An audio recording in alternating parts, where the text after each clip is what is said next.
वही आवे नाम आधारा। बोले बाप, इस सृष्टि में कोई सुखी नहीं है, सुख तो केवल राम जी के नाम में है। जो उनके नाम के वश में है वही जीवन में सुखी है। स्वयं ठाकुर जी कहते हैं कि मुझे सबसे ज्यादा प्रिय कौन लगता है? बोले मां, ठाकुर जी के जो अकिंचन भक्त रहते हैं, जिनके जीवन में कोई कामना नहीं है, रोज मंदिर भी जा रहे हैं, आरती भी कर रहे हैं, लेकिन मंदिर जाते समय या आरती करते समय या भोग लगाते समय महाराज उनकी कोई कामना नहीं है। वो ऐसा नहीं कह रहे कि भगवान हमको ये भी मिल जाए, हमको वो भी मिल जाए। जिसके जीवन में कोई कामना ही नहीं है, जो दूसरों के धन को एक मिट्टी के समान समझते हैं, बोले ऐसे अकिंचन भक्त मुझे बड़े प्रिय लगते हैं। बोले ना मुझे ब्रह्मा प्रिय है, ना मुझे शिव प्रिय है, जो कि मुझे अकिंचन भक्त प्रिय लगते हैं। एक बार देव ऋषि नारद ने ठाकुर जी से कहा कि हे ठाकुर जी, अरे हम जहां भी देखते हैं आपके जो भक्त हैं वो है हमको बड़े दुखी पाते हैं। आपके भक्त जो आपका नाम जपते हैं वो बड़े परेशान लगते, दुखी पाते हैं, ऐसा क्यों? आप उनका तुम दूर क्यों नहीं करते?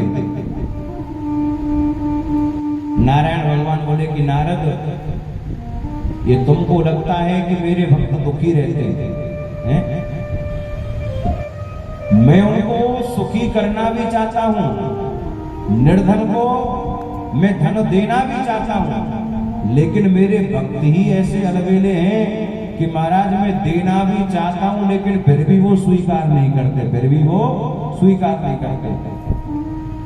दर्शन कराए राका और बांका के दोनों पति पत्नी, ऐसा इनका जीवन है, गरीबी भरा जीवन।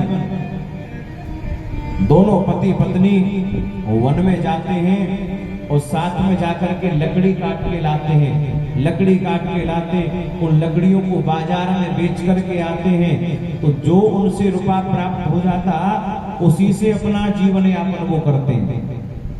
तो भगवान ने सोचा कि क्यों ना इनको थोड़ा सा धन प्रदान कर दूं। तो जिस मार्ग में उनके दोनों पति पत्नी जा रहे थे, उसी मार्ग में ठाकुर जी ने कुछ स्वर्ण मुद्राएं गिरा दी, सोने की मोहरें रास्ते में डाल दी कि इनकी दृष्टि पड़ेगी तो ये उठा लेंगे। आगे आगे पति, पीछे पीछे पत्नी। अब पति की दृष्टि जैसे उन सोने की मुद्राओं पर गई तो महाराज तुरंत उसे मिट्टी से वो ढकने लग गए, अपने पैरों से मिट्टी लेकर के उसे दबाने लग गए। तुरंत पत्नी बोली कि हे नाथ, ये आप क्या कर रहे हैं? बोले क्या हुआ देवी? बोले मैं देख रही हूं कि आप एक मिट्टी को मिट्टी से ही दबा रहे हैं, आप एक मिट्टी को मिट्टी से ही दबाने में लगे।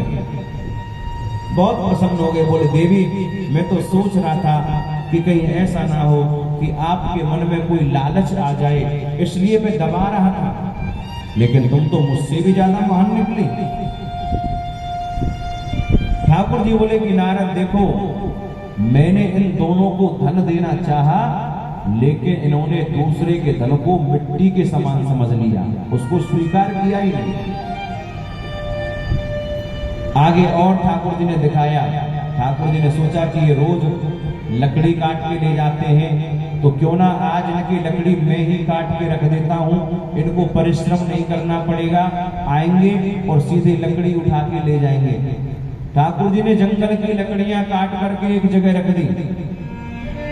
अब दोनों पति पत्नी पूरे जंगल में घूम करके आ गए, लेकिन कहीं भी उनको सूखी लकड़ी नहीं मिल रही है, एक जगह समस्त लकड़ी कटी हुई रखी है। अब दोनों पति पत्नी विचार कर रहे हैं, बोले देवी हमको तो आज ऐसा लगता है कि आज कोई हमसे पहले ही लकड़ी काटने वाला यहाँ आ गया, तो आज वो सारी लकड़ियों को काट के यहाँ रख के आए हो सकता है कि उसको ना जाने कैसा आवश्यक कार्य हो, यदि हम उसकी लकड़ियों में से लेके जाएंगे तो ना जाने उसका कैसा कार्य बिगड़ जाएगा।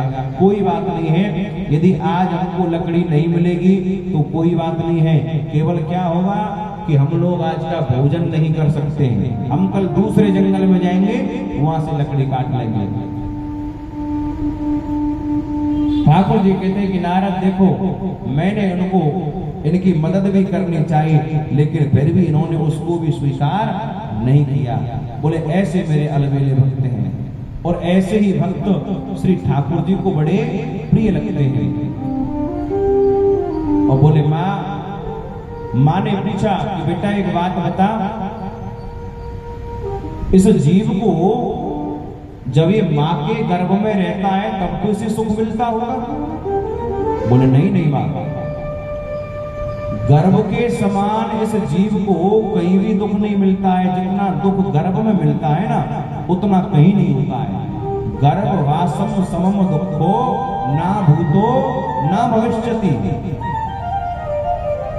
गर्भ के समान इस व्यक्ति को महाराज और कहीं भी दुख नहीं होता है जितना दुख इसे गर्भ में मिलता है। गर्भ में छोटे छोटे कीटाणु होते हैं, वह कीटाणु से काटते हैं, लेकिन बता नहीं पाता, तड़पता है।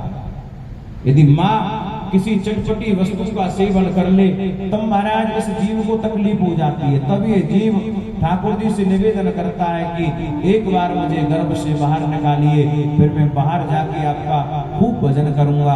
अब ठाकुर जी कृपा करते हैं, बोले माँ ये जीव गर्भ से बाहर भी आ जाता है।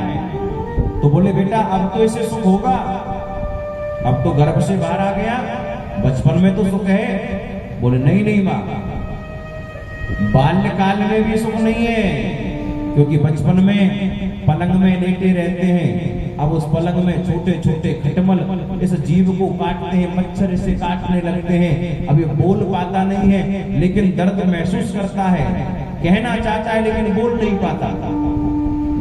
बच्चा रोता है, माँ को लगा है कि भूख लगी है, लेकिन बच्चे को तकलीफ कुछ और ही हो रही है। बोले माँ बचपन में भी सुख नहीं है।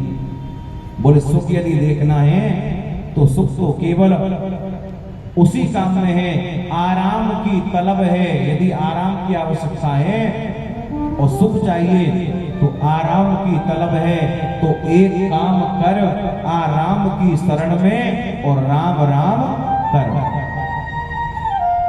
जो सुख राम जी की शरण में है वह सुख महाराज और कहीं नहीं हो सकता है।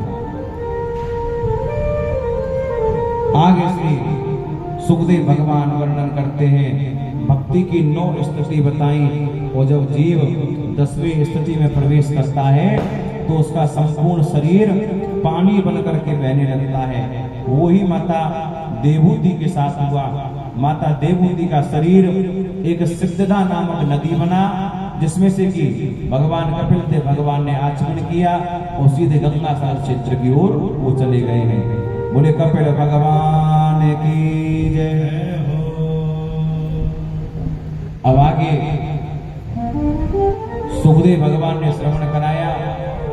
बोले ये तो मैंने पुत्री का चरित्र श्रवण कराया, लेकिन स्वयंभू मनु के 2 पुत्र हैं जिनका के नाम है उत्तानपाद और प्रियव्रत।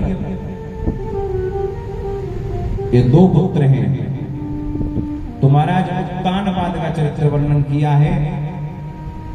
ये उत्तानपाद कौन है? उत्तानपाद हम किसे कहते हैं? सुखदेव भगवान कहते हैं, जाये उत्तानपादस्य सुनीति सुरचिस्ततो सुरुचि प्रेयसी पत्योर नैतरायत सुतो ध्रुव। उत्तानपाद हम कहते हैं कि समाज में जिसका सिर ऊंचा हो, समाज में जिसका सिर ऊंचा होता है उसे हम उत्तानपाद कहते हैं। और प्रत्येक उत्तानपाद के 2 पत्नियां रहती हैं। देखो, एक होती है सुरुचि और दूसरी होती है सुनीति। और सुनीति क्या है? सुनीति हम उसे कहते हैं कि जो सुंदर नीति के अनुसार चले, और सुरुचि कि जो स्वयं अपनी रुचि के अनुसार चले। सुंदर नीति से जो चले वो सुनीति है, और जो अपनी रुचि के अनुसार चले वो सुरुचि है। इन महाराज उत्तानपाद की भी 2 पत्नियां हैं, लेकिन उन्होंने क्या किया कि रानी सुरुचि की सुंदरता के वशीभूत होकर के इन्होंने अपनी बड़ी रानी सुनीति को अपने राज्य से बाहर कर दिया। और कौन से समय बाहर किया है कि जिस समय गर्भ अवस्था है, और गर्भ अवस्था के समय ही रानी सुनीति संतों के आश्रम में जाकर के रह रही है, संतों के आश्रम में जाके रह रही है। और आज वही संतों के आश्रम में महारानी सुनीति ने एक बड़े सुंदर पुत्र को जन्म दिया है, कि जिसका नाम विद्वानों ने श्री ध्रुव जी महाराज रखा है। बोले ध्रुव जी महाराज की जय हो। ध्रुव नाम रखा। हमारे संत कहते हैं, होनहार बिरवान के लखत चीखने पात। जो होनहार रहते हैं वो महाराज बाल्यकाल से ही दृष्टि में आ जाते हैं। माता देवहूति ध्रुव जी के लिए क्या करती हैं कि जब संत सत्संग सुनाते, संत कथा सुनाते हैं, तो माता देवहूति उस समय ध्रुव जी को अपनी गोद में लेकर के बैठ जाते हैं, और गोद में ध्रुव जी को बिठा करके संतों का सत्संग श्रवण करा रही हैं बाल्यकाल से। जब ध्रुव जी थोड़े बड़े हो गए तो एक दिन एक किसी साथ वाले बच्चे ने ध्रुव जी से कहा, बोले भैया ध्रुव, आपको मालूम है कि आपके पिता कौन है? बोले कौन है?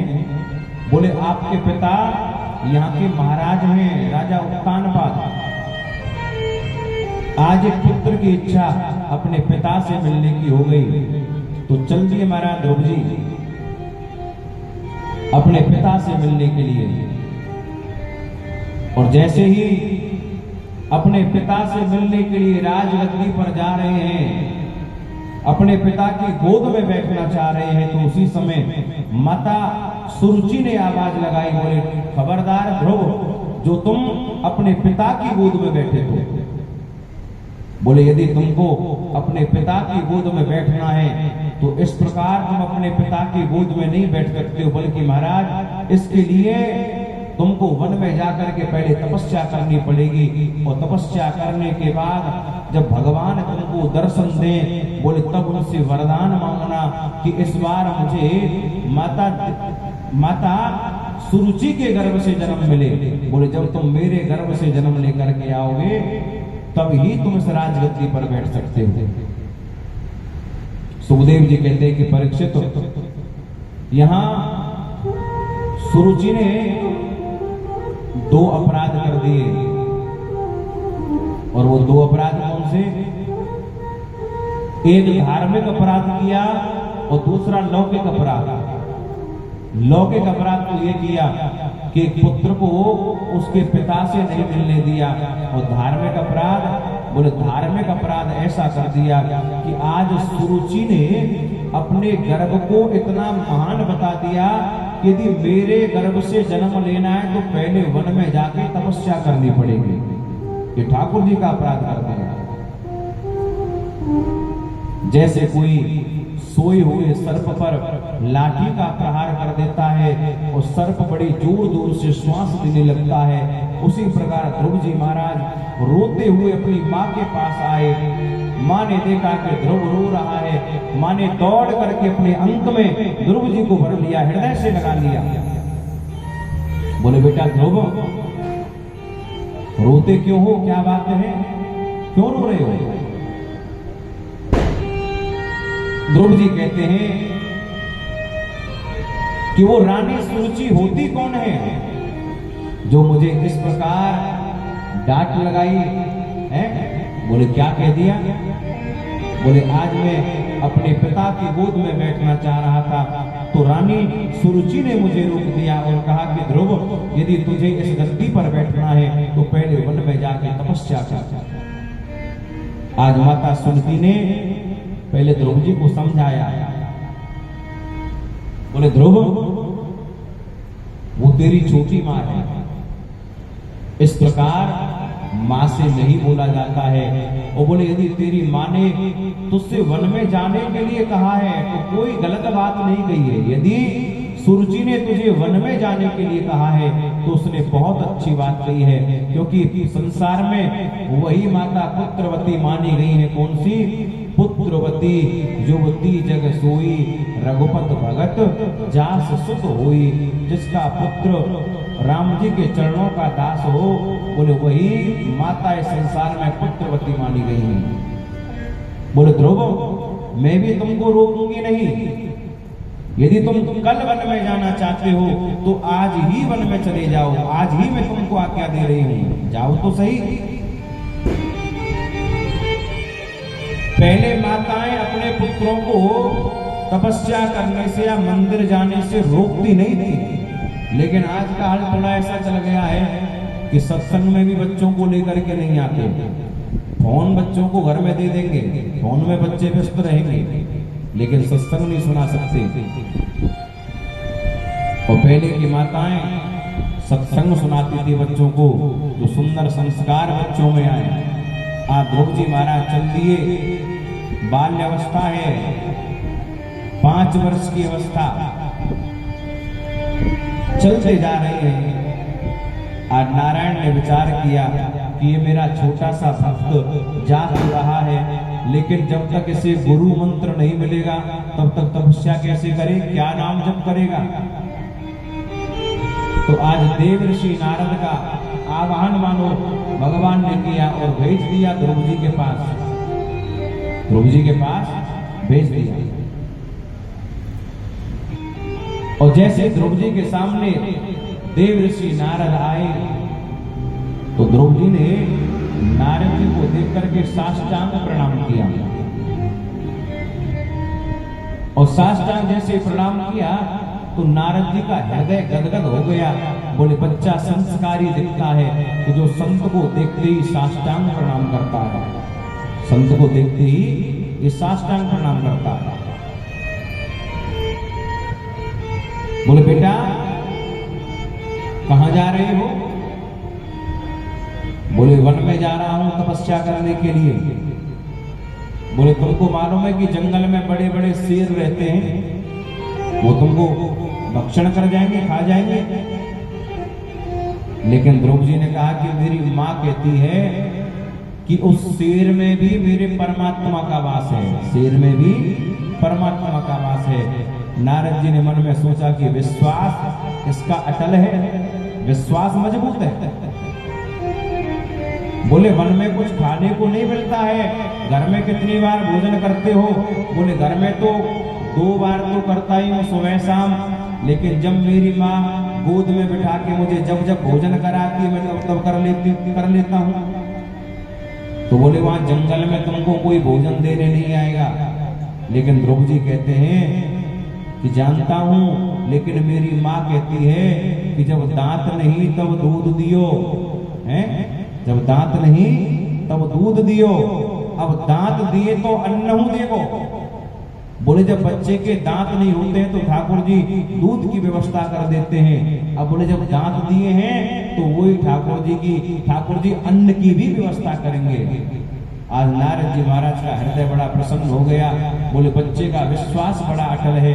तो बोले बेटा कोई गुरु बनाया है? बोले गुरु तो कोई नहीं बनाया।